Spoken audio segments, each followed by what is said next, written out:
Danica anak, darating yung lola mo ngayon. Si mama, yung lola mo, pwede bang ikaw muna magbantay sa kanya habang wala pa kaming makitang ibang pwedeng mag-alaga sa kanya? Ma, alam mo naman na hindi ako marunong mag-alaga ng matanda, di ba? Na-stroke ang lola mo 5 years ago, kaya naka-wheelchair na lang siya. Hindi na siya nakakapagsalita at hindi na rin siya nakakagalaw ng maayos. Nabulag na rin siya at hindi na rin siya nakakakita. Kawawa naman si Lola. Pero ma, natatakot ako. Baka hindi ko siya maalagaan ng maayos. Hindi ba pwedeng mag-hire ka na lang ng nurse na mag-aalaga sa kanya? Well, madami na rin kaming nurse na hinire. Pero lahat sila bigla na lang umalis nang hindi nagpapaalam. Tinatawagan namin sila pero hindi na nila sinasagot ang phone nila. Bigla na lang sila naglalaho ng parang bula. Ha? Bakit naman tinatakasan nila si Lola? Bakit naman nila aayawan si Lola? Hindi ko alam. Hindi ko alam kung anong meron kay nanay at inaayawan nila. Pero pakiusap lang anak. Ikaw muna ang magbantay sa nanay ko habang bakasyon mo. Sige ma, walang problema. Ha? Andiyan na ata sila. Kamusta na pinsan? Ang laki na ng anak mong si Danica. Ito na si nanay. Mukhang masigla pa naman siya oh.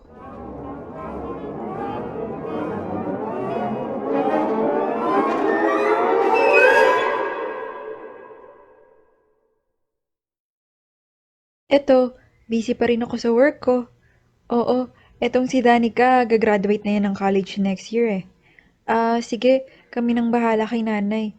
Basta yung pinapahanap ko sa yung nurse Oo naman. Alam ko namang hindi siya forever na nandito eh. Basta gagawin namin ang lahat para maibigay ang mga pangangailangan niya. Pag mga bandang hapon na, gusto niyang makarinig ng mga lumang kanta. Talaga? Hindi pa rin pala nagbago si mama. Dati pa yan, ganyan nung mga bata pa kami. Dati nga, nagsasayaw pa sila ni Papa sa mga lumang kanta pagkatapos magluto ni Mama ng hapunan para sa amin. Wow! Ang sweet pala nila ng Papa mo dati eh. Kahit na medyo matanda na sila noon.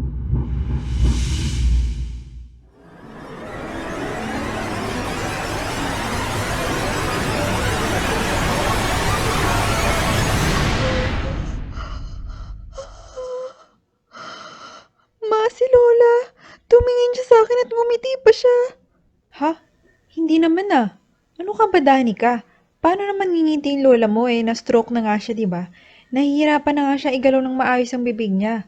Tsaka, paano naman siya titingin sa'yo? Eh, hindi na nga siya nakakakita, di ba? Minsan talaga parang mukhang nakangiti ang si lola mo. Lalo pat ngayon na naririnig niya ang boses ng nanay mo.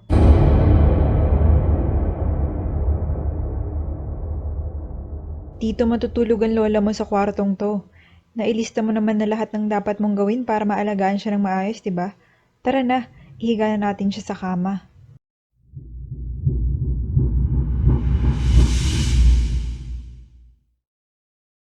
Ma, huwag ka nang mag-alala. Aalagaan ka ni Danica ng maayos. Mabait tong anak kong to. Tara na anak, matulog na tayo.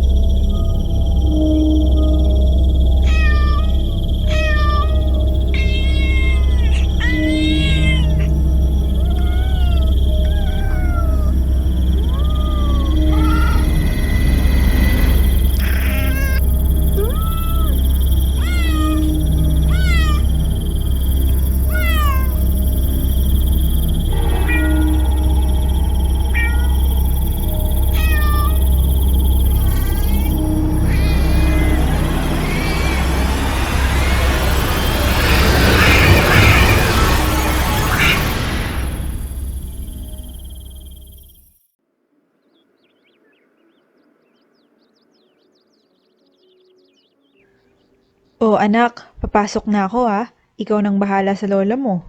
Sige ma, ingat ka. Pag may kailangan ako, tatawag na lang ako sa'yo.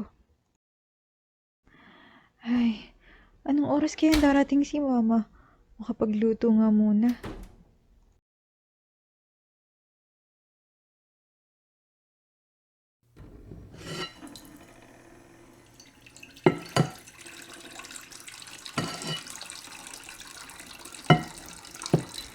Danica! Danica, apo. Danica? Danica, halika dito. Danica? Na-stroke ang lola mo 5 years ago, kaya naka-wheelchair na lang siya.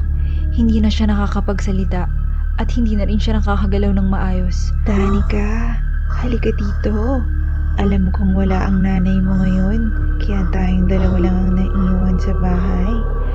Halika, may munti akong regalo sa'yo.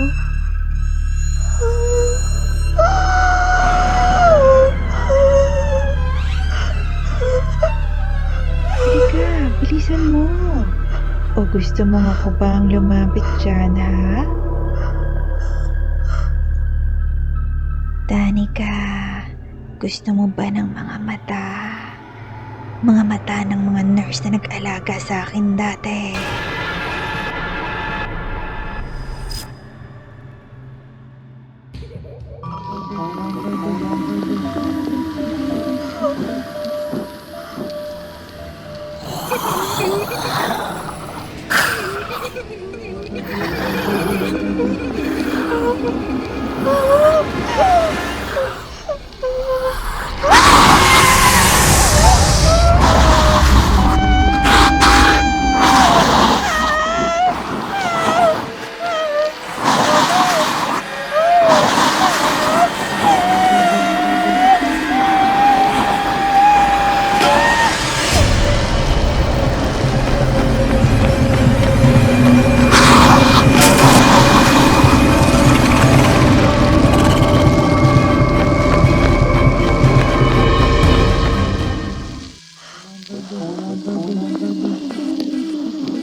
Salamat, Apo. Lalo kong lumakas ng dahil sa dugo mo.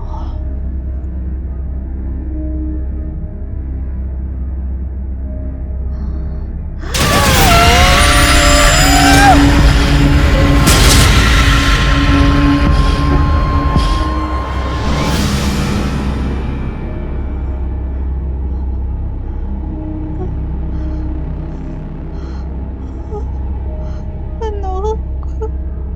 Anak? Anak?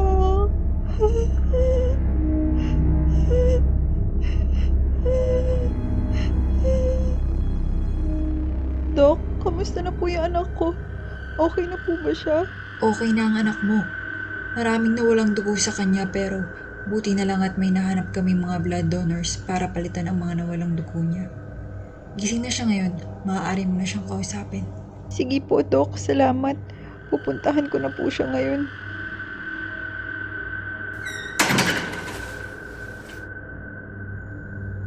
Anak, kamusta ka na? Ma, si Lola. Halos patayin niya na ako kanina. Isa siyang aswang, Ma. Yung mga nurse na nag-alaga sa kanya dati, pinatay niyang lahat ng yun. Pinakita niya sa akin yung mga mata ng nurse na naipon niya sa isang plato. Anak, patawarin mo ako. Hindi ko talaga alam na aswang si nanay. Wala akong alam na may lahi kami ng mga aswang. Pero uuwi ako ng probinsya. Itatanong ko sa mga kamag-anak natin ang katotohanan kung paano naging aswang si nanay. Buti na lang biglang sumama pakiramdam ko kanina papunta sa office, kaya naisipan kong umuwi ka agad. Buti na lang nailigtas pa kita, anak. Asa na si Lola ngayon? Tinulak ko siya sa terrace, anak. Napatay ko siya. Hindi ko sinasadya. Hindi ko alam ang gagawin ko sa bangkay niya. Kaya linagay ko muna siya sa isang kwarto na may glass enclosure sa bahay natin. Alam ba ni Tito ang nangyari sa atin? Oo.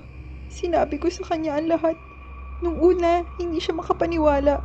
Pero nung tiningnan niya yung ilalim ng dating kamang hinihigaan ni nanay, nakita niya na may maraming skeleton ng mga patay na tao doon. Marahil ay yun nga ang mga buto ng mga nawawalang nurse na nag-alaga sa kanya. Sobrang nakakatakot, ma. Ano nang gagawin natin? Uuwi muna tayo sa probinsya, anak. Pero sa ngayon, pinapunta ko muna ang tito mo sa bahay natin para silipin at bantayan ang bangkay ng lola mo.